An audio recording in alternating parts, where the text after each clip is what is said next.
नमस्कार. छायाज रेसिपीजमध्ये आज आपण खूपच चटपटीत अशी रेसिपी बनवणार आहोत. तर यासाठी इथे मी 1 कप गव्हाचं पीठ घेतलं आहे. यामध्ये 2 चमचे रवा घालायचा आहे. जाड किंवा बारीक कोणताही रवा तुम्ही घालू शकता. रव्यामुळे रेसिपीला कुरकुरीतपणा यायला मदत होते. आता यामध्ये चवीप्रमाणे मीठ घालायचं आहे.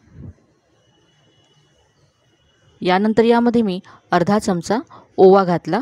आता हे सगळं आपण आधी मिक्स करून घेऊया. हे मिक्स केल्यानंतर यामध्ये 2 चमचे तेल घालायचे. तेलामुळे रेसिपी छान खुसखुशीत होईल. आता हे तेल पिठामध्ये व्यवस्थित असं मिक्स करून घ्यायचं. सगळ्या पिठाला तेल लागलं पाहिजे. तर इथे पहा याची अशी मूठ होते, म्हणजे तेल अगदी परफेक्ट आहे. आता यामध्ये पाणी घालून आपण हे पीठ मळून घेऊया. तर यामध्ये आता थोडं थोडं पाणी घालायचं आहे आणि नेहमीच्या चपातीच्या पिठापेक्षा थोडंसं घट्ट असं पीठ मळून तयार करायचं आहे.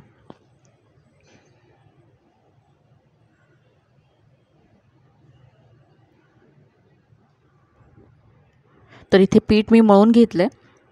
आता यामध्ये रवा आहे, त्यामुळे हे आपण असंच झाकून बाजूला ठेवूया. तर इथे मी ओल्या कापडाने हे पीठ झाकून ठेवते, म्हणजे याच्यातला रवा आहे तो छान फुलेल. तर आता हे पीठ सेट होण्यासाठी बाजूला ठेवूया आणि सारण तयार करूया. तर इथे मी 3 मध्यम आकाराचे बटाटे शिजवून सोलून असे कुस्करून घेतलेत. यामध्ये आता कांदा घालायचा. तर एक छोट्या आकाराचा कांदा बारीक चिरून यामध्ये मी घातला आहे. आता यामध्ये 1 चमचा बडीशेप आणि 1 चमचा धने मी जाडसर कुटून घेतलं आहे. दाताखाली आल्यानंतर हे खूपच छान लागतं. यानंतर यामध्ये अर्धा चमचा जिरं घालायचं आहे. पाव चमचा हळद घातली. पाव चमचा इथे मी गरम मसाला घातला. पाव चमचा यामध्ये मी आमचूर पावडर घालते आहे. आमचूर पावडर नसेल तर तुम्ही इथे 1 चमचा लिंबाचा रससुद्धा घालू शकता. आता यामध्ये चवीप्रमाणे लाल तिखट घालायचं आहे. इथे मी अर्धा चमचा घातलं आहे. यामध्ये आता चवीप्रमाणे मीठ घालायचं आहे आणि यानंतर बारीक चिरलेली कोथिंबीर घातली. आता हे सगळं आपण मिक्स करून घेऊया. बटाटे आणि मसाला सगळं छान एकजीव करून घ्यायचं आहे. तर इथे हे आपलं सारण तयार आहे. सगळं मी छान मिक्स करून घेतलं. आता हे बाजूला ठेवूया आणि पुढची कृती करूया. तर हे पीठ जे आपण झाकून ठेवलं होतं ते पाहूया. तर हे छान असं पीठ सेट झालं आहे. याच्यातला रवा छान फुलला आहे. तर पुन्हा एकदा याला मळून घेऊया.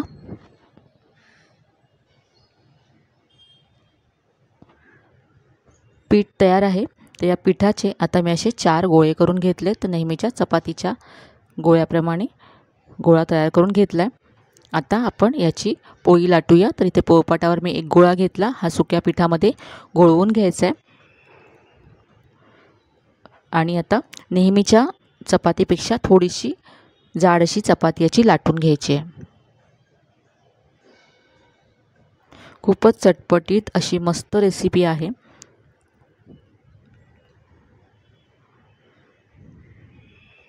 इथे पहा ही पोळी मी लाटून घेतली. आता या पोळीवरती जे आपलं सारण आहे ते पसरवून घ्यायचं आहे.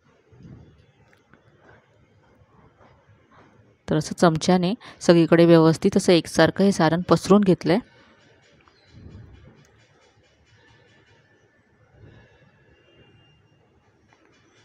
आता याचा आपल्याला रोल बनवायचा आहे. तर असं पहा, प्रेस करत याचा रोल बनवत जायचं आहे. याच्यामध्ये अजिबात हवा भरू द्यायची नाही आहे. अगदी असं प्रेस करून रोल बनवायचा.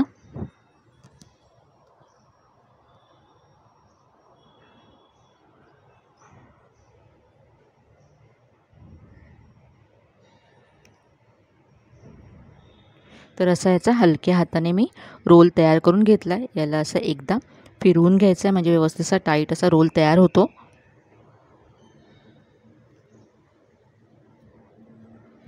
आता आपण याला कट करून घेऊया. तर इथे मी आता सुरी घेतले.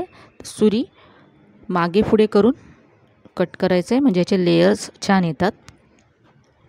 तर साधारण 1 इंचाचे याचे पीस करून घ्यायचे आहेत.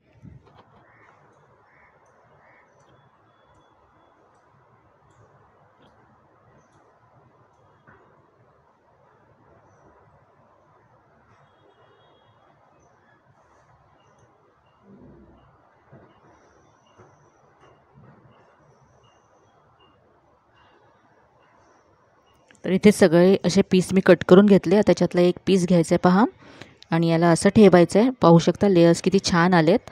आता याला हलक्या हाताने आपल्याला प्रेस करायचं आहे. तर हा आपला पिनव्हील समोसा तयार आहे.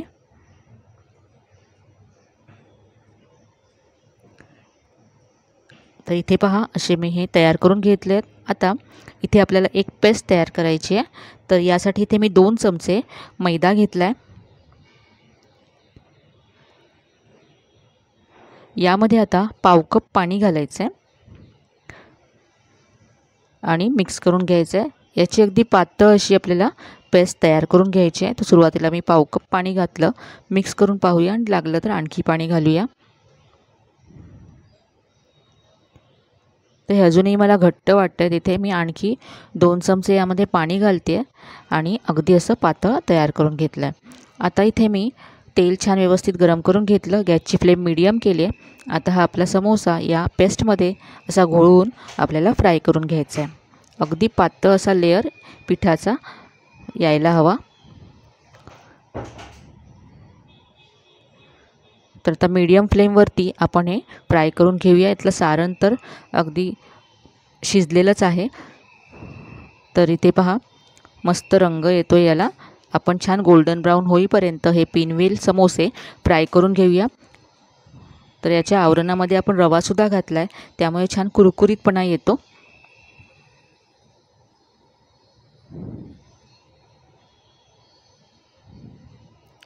तर पाहू शकता मस्त असा रंग आला. आपण काढून घेऊया. तर नेहमीचा समोसा एक एक बनवायला भरपूर वेळ लागतो. झटपट आपण हे समोसे तयार करू शकतो. इथे आता चटणी तयार करून घेऊया. चटणीसाठी इथे मी पुदिना घेतला आहे, कोथिंबीर घेतली आहे, यानंतर चवीप्रमाणे मीठ घेतलं आहे, 1 चमचा लिंबाचा रस घेतला आहे, 1 चमचा भाजलेली चण्याची डाळ, 2 ते 3 लसणाच्या पाकळ्या, थोडंसं आलं आणि हिरवी मिरची घेतली. हे सगळं साहित्य मिक्सरच्या भांड्यामध्ये काढून घ्यायचं आहे. आता पाणी घालून ही चटणी वाटून घ्यायची आहे. तर ही आपली चटणी तयार आहे. आता आपण पिनव्हील समोसे आणि चटणी सर्व करूया. तर आजची ही रेसिपी तुम्हाला नक्कीच आवडली असेल. रेसिपी कशी वाटली कमेंटमध्ये कळवायला विसरू नका. रेसिपी जर आवडली असेल तर व्हिडिओला जास्तीत जास्त लाईक करा, शेअर करा. चॅनलवर नवीन असाल तर चॅनलला सबस्क्राईब करायला विसरू नका. चला तर मग पुन्हा भेटूया अशा छान छान आणि नवीन नवीन रेसिपीसह. तोपर्यंत धन्यवाद.